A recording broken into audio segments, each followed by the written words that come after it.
Hi, I'm Daniel Chan from UNSW Sydney. Welcome to another adventure in pure mathematics. Today I want to talk about the notion of manifolds, and this is the notion which underpins all of modern geometry and provides the language for much of modern physics, from relativity to mechanics. Okay, so this is a fairly modern sort of way of looking at things. And to understand this notion of manifolds, we really need to understand the difference between the classical way of studying geometry, which is extrinsic geometry, and the more modern treatment, which also includes what's known as intrinsic geometry. So the addition of this intrinsic geometry adds a new dimension to how we study geometry. Okay, so let's think. How do you normally study geometry classically? Well, classically, it's about looking inside space and looking at things inside space. So to take a simple example, something like a sphere, okay? So the surface of this balloon. It's something which sits inside space. And the way you study a geometric object is you study it as something which sits inside the ambient space. Okay, that's extrinsic geometry. So what's intrinsic geometry about? Intrinsic geometry is about the study of that object, that geometric object, without reference to the ambient space around it. Okay, so to have a little bit of a feel for what that means, let's suppose we want to study this spherical shaped object intrinsically. Okay, so let's see how we're going to do that. Okay, so suppose that you're some sort of small two-dimensional creature, flat, that lives just on this spherical balloon. Okay, we don't want to know about the ambient R3 which it sits in. We're just going to try to probe it from inside, internally. Okay, so suppose we're two-dimensional, we lie flat, and maybe we're pretty small. Okay, and then you can ask, well, what types of things can you do in terms of geometry from this perspective? Okay, so you're not allowed to poke out of this balloon at all. Okay, so the first question you might ask is, well, can you talk about the line joining 2 points? Okay, so let's put 2 points on this balloon as follows. We're going to put 1 point here. Okay, and then we'll put another point, say, here. Okay, now you've got 2 points, and then you can ask, well, what's the line joining them? And inside R3, that's clear what it is. But the line joining them in R3, of course, doesn't lie inside this spherical balloon, okay?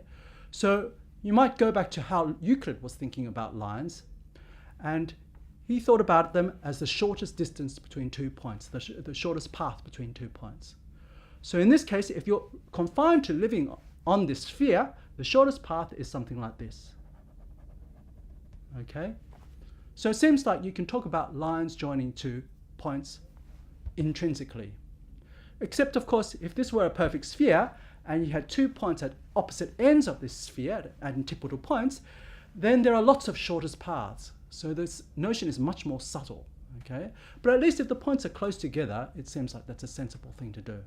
Okay? So you can talk about how to go from one point to another in the shortest possible way. Okay. So what else might you want to do? Well, you might want to think, what about motion, okay, and tangent vectors? Well, can you move off in a certain direction with a certain velocity? I guess that should be no problem too, okay? You should be able to define what that means, even if you just live on that sphere. Okay, so what other things might you want to know about the geometry of the sphere and try to study intrinsically? Well, of course, one of the things that's key about to this sphere, a dominant feature, is the fact that it's curved. Okay. Now, of course, inside R3 we can understand what that means, but can we just from inside this sphere define that it is curved? Okay. And the answer, curiously, is yes. You can still do that completely intrinsically without having to leave this sphere. And let me show you how you do that. Okay. So suppose you want to see, are you curved at a point like this one here, okay? Now, of course, one global way to do this, to see that you must be on some sort of curved object, is if you go walk around the whole sphere from one side and you keep going in, so to speak, a straight line, and then you come back to where you started, okay? So of course, if that happens, you'd expect you're on some sort of a curved object. However, the notion of being curved here should be just a local thing. You shouldn't have to go all the way around this balloon to see that it's actually curved. So is there a way of testing that this little patch of this sphere is actually curved? And the answer is yes, and I'll show you how to do it. Okay? So you've got a notion of a distance like this.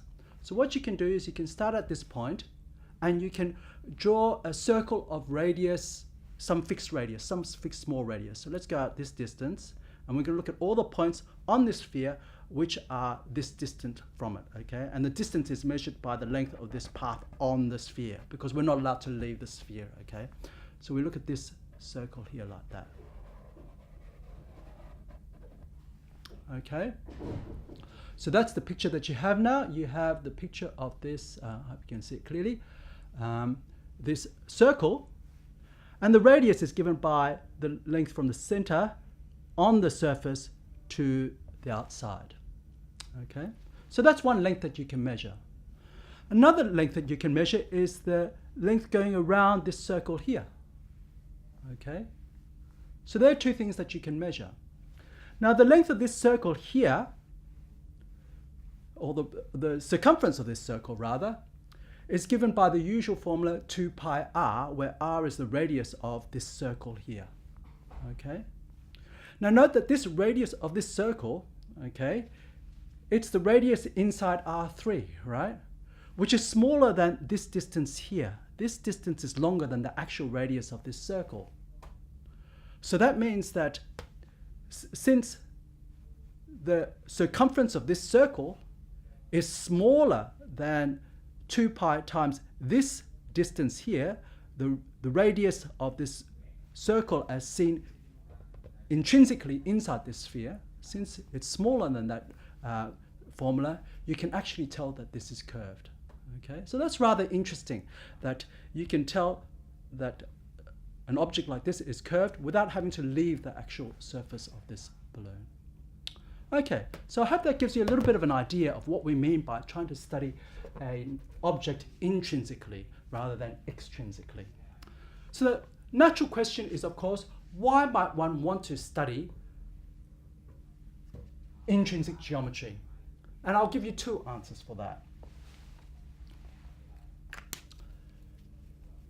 So the first one is, suppose we look at our universe, which looks locally a lot like just R3, and we're tempted to think maybe it is really R3. However, it may be the case that actually it's just some three-dimensional sub-object of R4 or R5 or R6. Okay? So we don't know because we only are living in a very small part of the universe, so we can't see the whole universe. Okay? And that means that we can't tell what it is globally. Okay? Locally, what we can see of it, it looks a lot like R3, and if you extrapolate, then of course you might think that it is indeed R3. So when you look at this question, right, one thing we realize is that, well, if it is indeed some three-dimensional subject of R4 or I5, what is that R4 or I5? Okay? Well, the point is that that R4 or R5 doesn't exist because the universe is, of course, everything. So there's nothing more than the universe and there's no actual ambient space. So that's one of the reasons why you might want to study intrinsic geometry. If you want to study what is the universe, then you can only study it intrinsically because we can only examine the geometry from inside. Okay, so that gives the first answer. Okay, so here the point is that the ambient Rn doesn't exist. Okay, so let me give you another reason why you want to study intrinsic geometry. And that is there are lots and lots of natural geometric objects which don't naturally sit inside some Rn. And I'll give you a little example here, and it's called the real projective plane. If you've seen my videos on algebraic geometry, you might have seen the notion there, but I'll recall it briefly here. Okay. So what is the real projective plane RP2? So what we're going to do is we're going to start with the unit sphere S2 here. Okay, so I've drawn here S2. So if you like, this is just a set of all unit length vectors inside R3. Okay, so that's a nice geometric object, but we're going to modify it a little bit. What we're going to do is we're going to look at a quotient of that geometric object. We're going to identify, so the way we'll do the quotient is that we'll put an equivalence relation on it and we'll identify equivalent points. So which points will we identify? We just identify any point x with its negative. Okay, so if we have a point like here, x, we're going to identify it with its negative over here. So these become the same point. And if you like, another way to think of it is this is just this set of pairs of antipodal points. That's the real projective plane. Okay, so here's a typical point. It's like a pair like this, and you can move around. It will be a pair. So if this moves this way, I guess this will move as its negative around like this, and it can move all the way back to itself. So if it goes to here, it's the same point. Okay, so it can move around like this and get back to the same point. Okay, so one thing that's rather interesting is that this is a geometric object which does not sit inside R3. Okay, so of course, the way it's defined is not defined as a sub-object of R3, but actually one can show that you can't put it inside R3 and retain the geometry that it has. Okay, so what geometry does it have? Okay, so in what sense is it a geometric object? Okay, so the first thing is that, well, it's a quotient of a topological space, this unit sphere. So it has the structure of a topological space. So at the very least, that's what it is. Okay, so what else can we say about that? Okay, well, the other thing is that locally, actually, the geometry here looks a lot like a sphere or the plane. Okay, so let's just see what happens. Let's pick the North Pole here,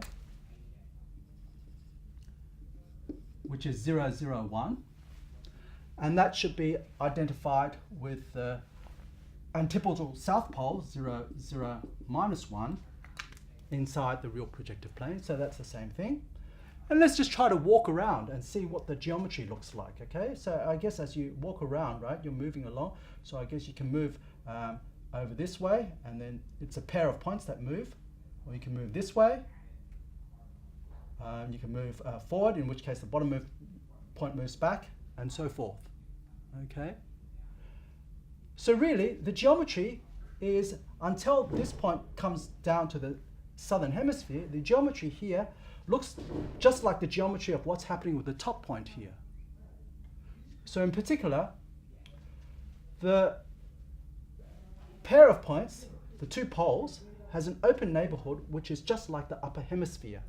Okay, the upper hemisphere, as the top point moves around in the upper hemisphere, the bottom point moves around in the lower hemisphere. Okay, and so you might as well just treat the geometry as just what's happening with the upper hemisphere point. Okay, so this pair of points has an open neighborhood, which is the upper hemisphere, and that's homeomorphic to the unit disk. Okay, so the upper hemisphere, of course, is clearly homeomorphic to the unit disk inside R2. So that from that point of view, the geometry looks rather nice. Locally around here, it looks just like R2.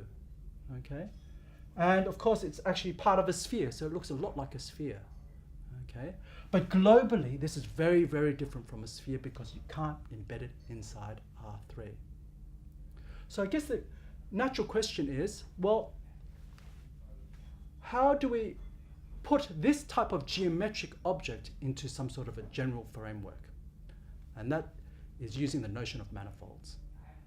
Okay, so let's define the notion of a smooth manifold, which will capture the meaning of intrinsic geometry. Now, the first remark to make is that as far as topology is concerned, if you look at the notion of a topological space, that's completely intrinsic. Okay, for a topological space, you just need to give a set and a collection of open subsets. There's no need to refer to some sort of ambient external space at all. So what's required here is the following. Okay, we have to answer the following question, and that's how do we add extra differential structure to this topological space? And what do we mean by differential structure? Well, we mean things like, well, can you talk about tangent spaces for this object? And can you do calculus on this geometric object? Once you can do that, you can import all the techniques from calculus to study these geometric objects. Okay, so the starting point is the types of things that we want to look at are things which look locally like a unit ball inside Rn. Okay, so we'll put in some notation. Bn will denote the unit ball inside Rn. Okay, so what is a smooth manifold of dimension n? So firstly, we'll start with the topological space because that is well defined. And the topological space, we'll call it X, needs to be Hausdorff. And it's also good to add in another technical condition, and that is the fact that it has a countable basis. Okay, so that's just the topological structure at the moment. And now we need to add in the differential structure. And how do we do that? That's done by adding or equipping this topological space with the following data, which is called a smooth chart. Okay, so what's a smooth chart? So firstly, we write X as an union of open subsets VI. So we have an open cover of X as a union of these VI. And each of these VIs we're going to assume is homeomorphic to a unit ball. So we'll write Bni to be a copy of the unit ball. And we're actually going to fix homeomorphisms phi I from this unit ball to VI. And basically what we're going to say is just that since this is a unit ball inside Rn, you can talk about calculus here. And so we're going to assume that this homeomorphism here, which is also called a coordinate patch, is going to be the way that we're going to transfer differential structure from here to this VI. And since these VIs cover X, we're going to be able to transfer the differential structures on these balls inside Rn to the whole of X. So remember, when you talk about derivatives, this is a local thing. So if you can do it on an open cover, you should be able to do it on the whole thing. Okay. Now there's a condition that these two pieces of data that we add have to satisfy, and that concerns something called the transition functions. Okay. So the data is that we want the transition functions to be smooth. And to describe them, it's best to have a little look at a picture of what's going on. Okay, so suppose we have two of these open subsets in this cover. So we have a VI here, and we have a VJ. And we have two corresponding coordinate patches. So there's an isomorphism, a homeomorphism rather, from Bni here, the ith copy of the unit ball here to this VI. And there's also a homeomorphism phi j from the jth copy of the unit ball, Bnj, to Vj. So basically, what we need to make sure is that, well, on here, this Vi, we're going to use the differential structure from this Bni. And here, we're going to use the differential structure on this Bnj. But we want to make sure that on the overlap, it doesn't matter whether you use the differential structure on here or on here. So how do we do that? And that's by adding this smoothness of the transition functions condition.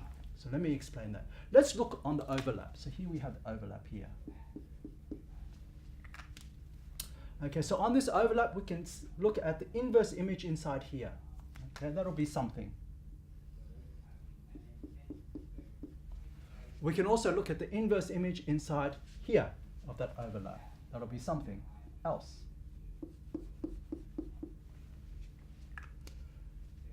So we have what's called a transition function. And what's that? So that's the map which goes from phi I inverse of this intersection. So that's this shaded region here. Okay, we apply phi I to it, so we'll land into this region here. In fact, it's a homeomorphism onto this region here. And then we can, since the image is inside Vj, and this is a homeomorphism, you can look at the inverse image and the inverse function, in fact. So we can compose with the inverse function. So we do phi I first here, and then we can, on this bit here, apply the inverse of phi j to map it back into this shaded region here, which is the inverse image phi j inverse of the intersection vi intersect vj. So that's the transition function. You go from this unit ball to this unit ball, okay, or rather this part of the unit ball to this part of the unit ball. And since you're working from open subsets of Rn to open subsets of Rn, it's a function like that, you can talk about whether it's smooth or not. In other words, is it infinitely differentiable?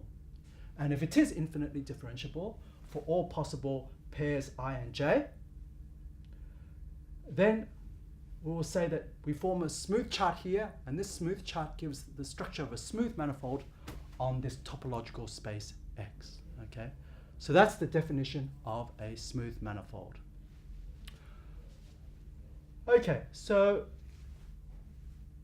one thing to remark is that this setup generalizes naturally to also give you the definition of what is a complex manifold. So a complex manifold is defined in a similar way. You start with the topological space.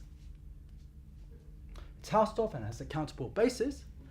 But now to be complex means that instead of using unit balls inside Rn, you look at unit balls inside Cn. And then instead of having what's called a smooth chart, you talk about having a holomorphic chart. So still we have this open cover of this X, but now your homeomorphisms are not with unit balls inside Rn, but with unit balls inside Cn. And they're going to be used to basically import the holomorphic structure on this open ball in Cn to these VIs, these open subsets of X. Okay, and to make sure that it's independent of which choice of this unit ball you use, instead of having this condition that the transition functions are smooth, infinitely differentiable, you want these to be holomorphic. Okay, so that's the key difference when you define a complex manifold. Okay, so let's see how this notion of a smooth manifold gives differential structure to this geometric object. And in particular, we'll look at the most important notion, which is the notion of tangent spaces. Okay, so if you're given a smooth manifold X, say with a smooth chart like we've been given here, okay, how can we talk about the tangent space to X at some point P inside X? So remember, the basic idea is that we're just going to import all the differential structure from these unit balls to the smooth manifold X using the coordinate patches phi I. That's the basic idea. Okay, so normally, I guess if you have some sort of object inside R3, like a surface inside R3, you can define tangent spaces, and they are things which live inside R3. They're external. Okay, so we're going to do something quite different here. Okay, so let's see how we go. So suppose we pick a point P. Okay, that P has to live inside one of these VIs. So suppose it lives inside here. Maybe it's here, for example. There's your P. Then what you can do is you can look at, well, it comes from something inside the ith copy of the unit ball up here. And so basically you can say, well, the tangent space to this point here is just the tangent space here. Okay, so in other words, the tangent space to X at P is just the tangent space of this unit ball, this ith copy of the unit ball at phi I inverse of P, the corresponding point. Okay, so that's fine, except that if this point happens to be in the image of several of these coordinate patches, so in a number of these VIs, then you have to check that this definition still makes sense, okay? So suppose it's actually in two of them. Then you can pick this as your tangent space, or the same thing with the I replaced by J. Okay, so then you also have T phi J inverse of P, the tangent space to the Jth unit ball at phi J inverse of P. And so the way we'll talk about tangent spaces, or at least one way, it's not the best way, I'll show you a better way in another video. But the simplest way to think about the tangent space is, well, you can take this one or this one, but we're going to identify them in a set way. And what's the set way of identifying them? Okay.